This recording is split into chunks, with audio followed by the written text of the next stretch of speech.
All right, hello everybody. Welcome to another math teaching video with Mr. Scarano. In today's video, we're talking about higher order derivatives. So here we go. Higher order derivatives. And the easiest way to think about this is, let's start with Lagrangian notation. Okay, so if you start by looking at Lagrangian notation, we have our base function f of x. Right? Let's say that thing is 7x cubed. And taking the derivative of this, fairly straightforward. F prime of x is, what do we have here? 21x squared. That's taking the derivative, right? Now we can take the derivative again. This is the higher order stuff here. F double prime of x is 42x. Okay? And so often we look at these and let's say that this is the position function. So let's say this is often considered position. What's the derivative of position? As you're changing position over time, you get velocity. And as you change your velocity over time, you take the derivative of that. If you're changing your velocity, you get acceleration. So this is why one of the real-world applications as to why these end up being important is because you can look at things like acceleration. You can see what happens as you're changing a different change.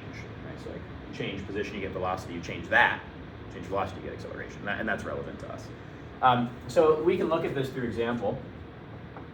Okay, let's say example one. Let's just start basic here. Find f double prime of 3 if you have the equation f of x equals 3 sine of x plus 2x. Okay, so we start by taking the derivative. Well, f prime of x is f prime of x, derivative of 3 sine is 3 cosine, so 3 cosine of x plus 2, all right, but we're not plugging in f prime of 3, we're plugging in f double prime of 3. So take the derivative again, and you get negative 3 sine of x, right? Derivative of cosine is negative sine, the plus 2 goes away. And so now we can say, oh, well, f double prime of 3 is you just plug in 3, so negative 3 sine of 3. And, that's some number, but that's it, okay? So let's say that if this represented a position function and you wanted to find the acceleration at time t equals 3, it would be that. Okay. So if we do an example that's actually structured in that way, okay, here's example 2. All right, we could say find acceleration at time t equals, let's do t equals 1, given, I'll use time t equals 2. At time t equals 2, given you have the position function, p of t, is 3t squared plus the natural log of t. Okay, so you're trying to find what the acceleration at times t equals 2, we'll call it seconds. Okay, given this, and let's say it's measured in meters. Okay, so we're trying to find the acceleration time t equals 2 seconds, given that whole thing is measured out in meters. So first, you start with a position function. Well, to get to acceleration, you must first take velocity and then take the derivative of that to get acceleration. So we'll start by taking the derivative, and that gives us the velocity at time t. That's going to be 6t plus derivative of natural log is 1 over, so 1 over t. That's measured in meters per second, right? Just to be clear here. Meters, we have meters per second. And then now we take the derivative again to get acceleration. It's going to be 6. I'm actually going to rewrite this a little bit. 6t plus 1 over t, just because I'm going to take the derivative, I want to rewrite this so the power rule sticks out nicely. T to the negative 1. It's easier to use the power rule on. So the derivative of this becomes 6 minus t to the negative 2. Okay. If you take the derivative of t to the negative 1, it's the negative pulls out front, then you subtract 1 from the power to get minus 2. Okay, which I can rewrite as 6 minus 1 over t squared. Okay, and so what we're trying to find is acceleration time t equals 2. So a of 2 is 6 minus 1 over 4, or 1 over 2 squared. 1 over 2 squared. 6 minus 1 over 4, 24 over 4, 23 over 4 meters per second squared. Because this is originally, velocity is in meters per second.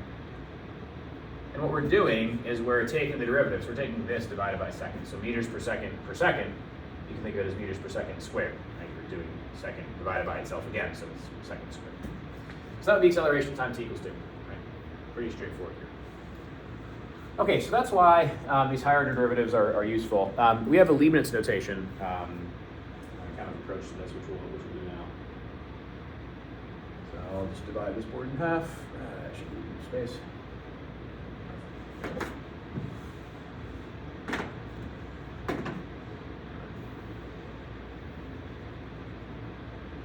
Very good. So now we have Leibniz notation. So we've done it in Lagrangian notation. We can do the same thing in Leibniz.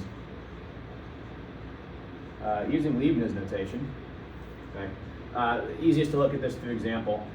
Okay, so we're doing higher order derivatives, but let's just start off with what's 2y squared. So we have 2y squared plus 3x squared equals 14.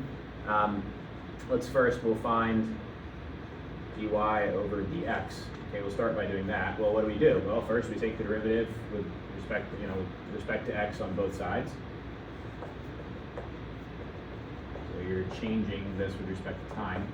And this is what we've done before, right? 4y plus 6x.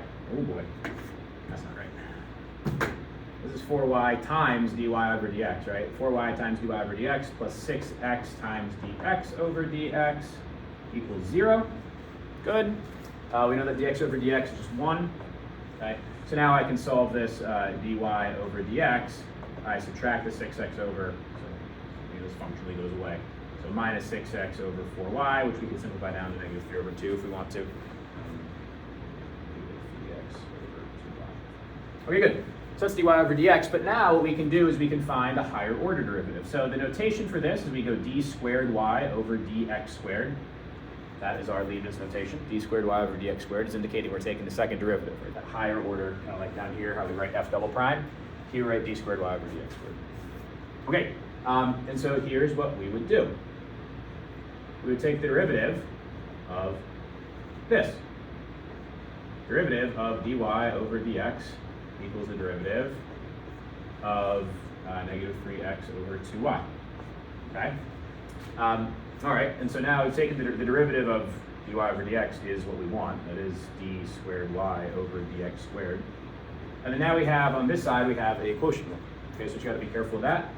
Numerator derivative, negative 3 times dx over dx times 2y, right? And then that minus negative 3x times 2 times dy over dx, right? So doing the derivative of the denominator, 2 times dy over dx, divided by 2y squared. Okay, now dx over dx is just 1, okay? That goes away. Now, we have this other thing. So we're happy writing it in terms of y's and x's. We generally want to write this in terms of y's and x's. But the issue right now is that we have a dy over dx term. So what can I substitute that in for? Well, we've already solved for it. Here's dy over dx. dy over dx is right here. So let's just plug it in for that. Okay? And that's really it. So if we were to rewrite this, I'll do a little bit of simplification here. So d squared y over dx, I won't do any simplification. D squared y over dx squared is going to be, well, a little negative 3 times 2y is negative 6y, minus the negative 3 times 2 is going to be plus 6x times whatever dy over dx is, which in this case is negative 3x over 2y. That whole thing divided by 2y squared. I feel like that's right.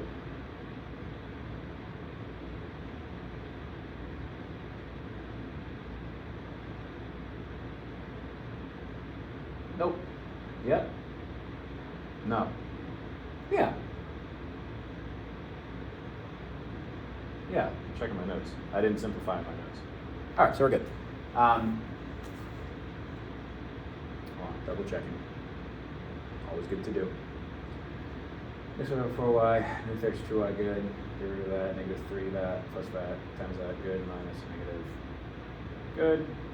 Divided by good, negative 6y, good, plus 6x times that thing, good. All right, excellent. So that's what we have. And so the last thing that we could be asked for is then from this, and this is the easy step, we could find d squared y over dx squared at some point, and the point that we'll use here is at the point 2 comma 1.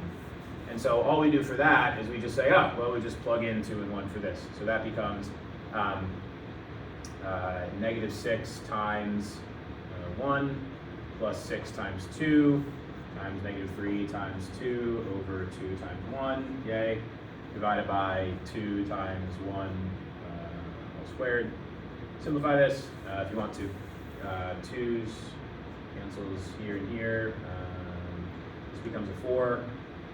Numerator is negative 6 plus 6 times 3, 18 times 2, that's a negative 36. So negative 6 minus 30, 12, 36. Yep. Divided by 4. So negative 42 over 4, which is negative 21 over 4. Cool. So just a little bit of simplification there. Okay, and so that's just higher order in Leibniz notation. We can do a second example here, where I'll erase this side of the board. So our second example for this, again, pretty straightforward. We're in Leibniz again. We're still in Leibniz. Example 2, if you are given dy over dx equals, let's say it's given, dy over dx is 3x squared plus 2y. Let's determine d cubed y over dx cubed at the point 0, 1. All right, so we have dy over dx, which is the derivative. Now we're trying to find the third derivative, so we actually have to take the derivative twice, right? Because taking the derivative from here once gives us d squared y over dx squared. Taking it again gives us d cubed y over dx cubed. So we'll start by taking the derivative the first time. D over dx of dy over dx equals d over dx of 3x squared plus 2y.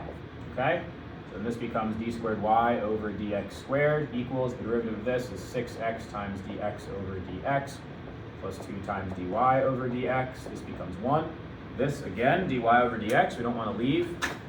We want it to be written in terms of y's and x's, not dy in dx. So this we can rewrite here.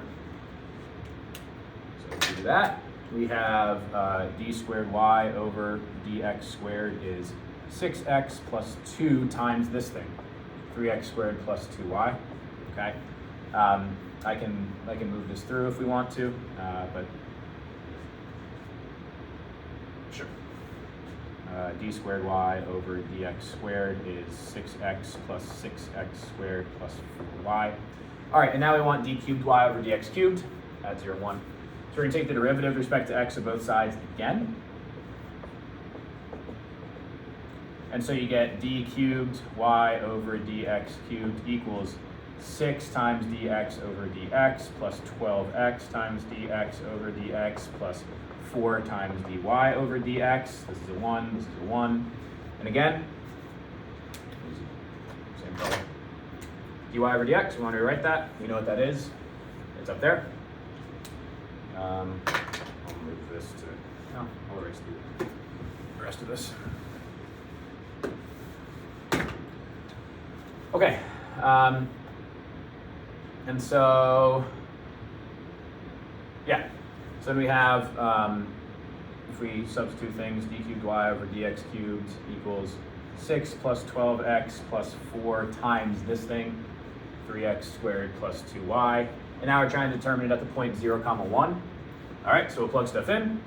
So that becomes, so at 0, 1, this becomes 6 plus 12 times 0 plus 4 times 3 times 0 squared is 0 plus 2 times 1 is 2.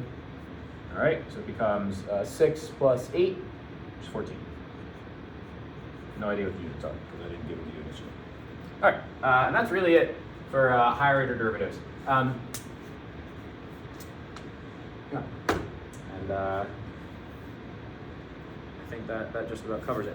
One last thing to talk about very briefly. You can talk about it within Lagrangian or in Leibniz. Let's say that the original function you're given like f of x equals something. Let's say that represents velocity. The derivative of that represents acceleration.